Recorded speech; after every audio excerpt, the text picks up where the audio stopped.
Tisiko bano. Anditi mwana wedu tese. Tisiko bano. Esikani bangu. Oh, mani muraite. Mfumbushi na rapsuwa. Bhai. Nitigara pambiri baba pautadza kana mbuya. Unomboinga ukawamwe pai mama. Unoda kugara nyika visitor. Ndoti ndokuhadzi ndinokubvumira ndikuhadzi.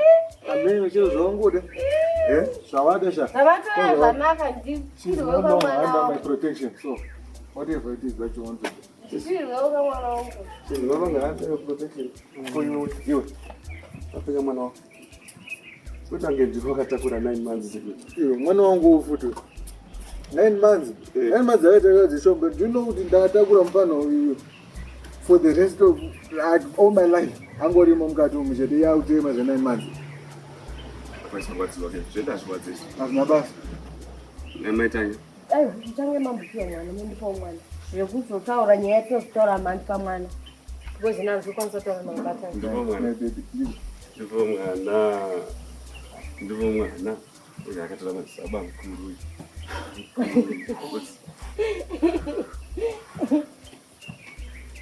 Kwenda muromo wawo udongo kutaura nekwasingadi kutaura. Wasona kusekerere. Ndawo muri kugara kunetsana muri tu. Mubvunze ani. Nditori svikiro yacho ndandori svikira nini? Iyo handisitaura newe. Kana neni futi nditaura bamukura ndambo nditaura newe. Munomboziva makazarwa ishada. Ngoni wakazarwa Vanessa. Vanessa wakazarwa ngoni dzashi. Ende muri kutokudza ende wowe udya. Iwe wakadhitwa sikana wakawanda but wakaenda up na Vanessa. Vanessa akadhitwa varume wakawanda but akaenda up newe. Sazola kuti you are meant for each other. And in the world hapana munhu anokwasanga nemi kunze kwenyimi muri tu. Ndi munokwasanga muri together. Tikatongosiyana nazvo. Zvikutoita mari makore mangani muri mese. Zvautofunga madocuments angu anzada kupisa madocuments angu. Ane basa riri kumadocuments acho. Aripo ani munhu wacho tikumuona kuti akazvarwa saka waita chinyi the best ndinoshanda sei kana munhu achidai ungaite munhu pfungwa dzemunhu 5 munhu akaenda kuchikoro dzekuti anoti next mutupo dai kupenge kwainzanzi unokwanisa kutesta netemperature tikadaita kutomhanya newe so chimbotaurawo naye sara mutauro naye pamwanga hapana kwaanoenda taura kona iwewe unoda kuti nditaure neni kuchikwe iwe ndine problem nditaita sei problem nditaita kuita madocuments here jo waenda kuchipatara next mutupo here ya mwana next mutupo here saka chiko uya kuno imbosiya warikubota chitosara mchitotaura nembi nawe iwe bamukuri ndinoda kutobva pano because ndiri kutomushayisa kana mweya kufema yes Ino dzako dzakakura zvokuti you are draining all the oxygen in my life. Saka vanga waida kundita sei right? Chiita kazvoda kuita zvocho. Ndashaya zvekutaura.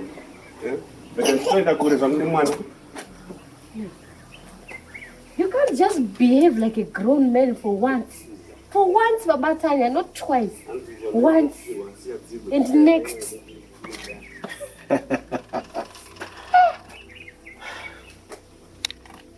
Alright, let me behave like a grown man. Tanga wa apologize. Don't start behaving before apologizing. Christ of Nazareth, can you just keep quiet? 1 minute, Tanga wa apologize.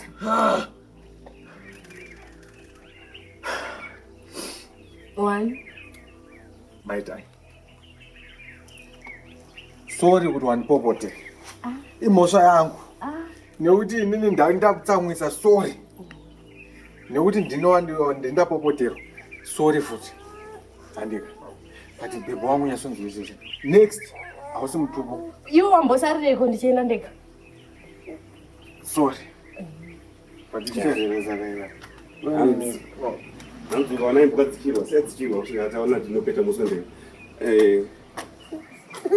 Oti ndimbuka noti ndiri murume. Uri kusedhani chero. Inini. Lese kamurungorwa sina basa. Asi zvinokunakidza ndi? Agoni etiwira zvakanaka. Iwe unogona. Makuseinoita nyaya yanzi enda kuchipatara vega kuri kutonhora chamuita. Mukira kungozi kunoita line. Ndauya ndisina kurapwa futi yamhosva futi. Akundipopote. Apedza izvozvo akuda kupisa madocuments. Izvezvi zvitatu totaura zvakanaka akundinima mwana.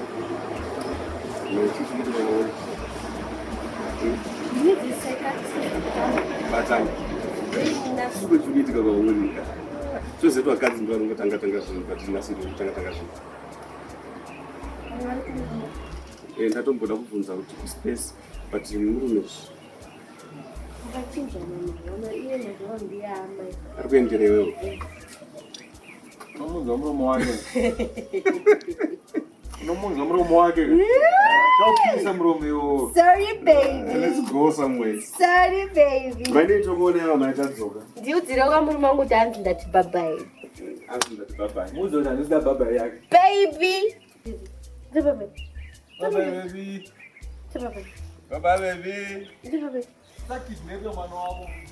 Daiwe. Siona maitanya chiyo. Pane chamuku kapeti issue yana kuti pane chinhu chihombe chacho chamukurwira. Ine ndiri kubaisa.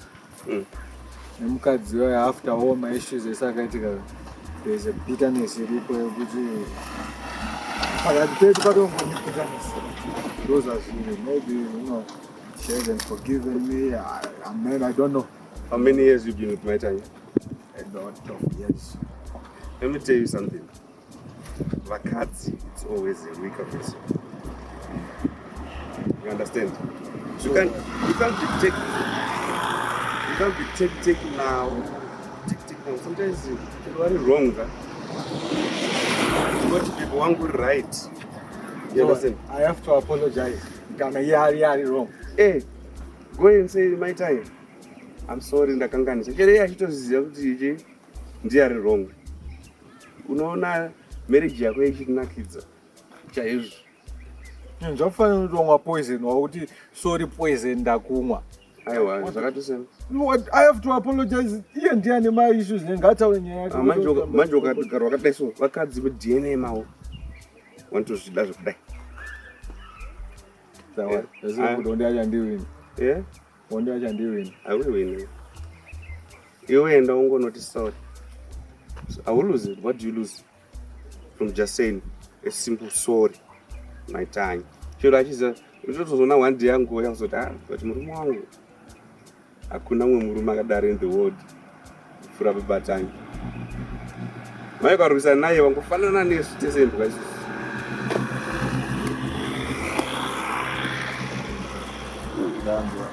Yeah.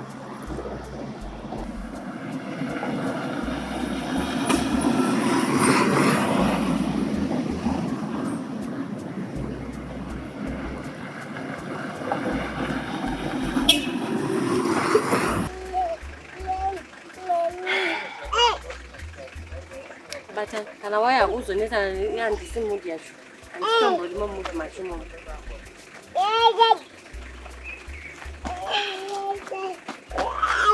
Maita, ona ndozoti takambonetsana in the past and zvakaitika. Pakati pedu pane bitterness handisi kuzviramba. Zvese zvatinoita zvekunetsana is not because of my behavior, but because of chipatana. Ukaenda kugerero pane zvazvangaita.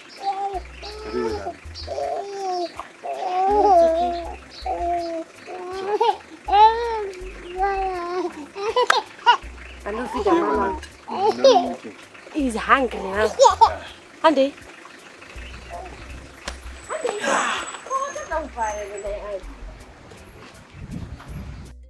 Hello guys, it's your girl Maitanya. What's up? Tukushuta season 7. So tell a friend to tell a friend kuti mulike nekusubscribe ku Angel Arts Productions.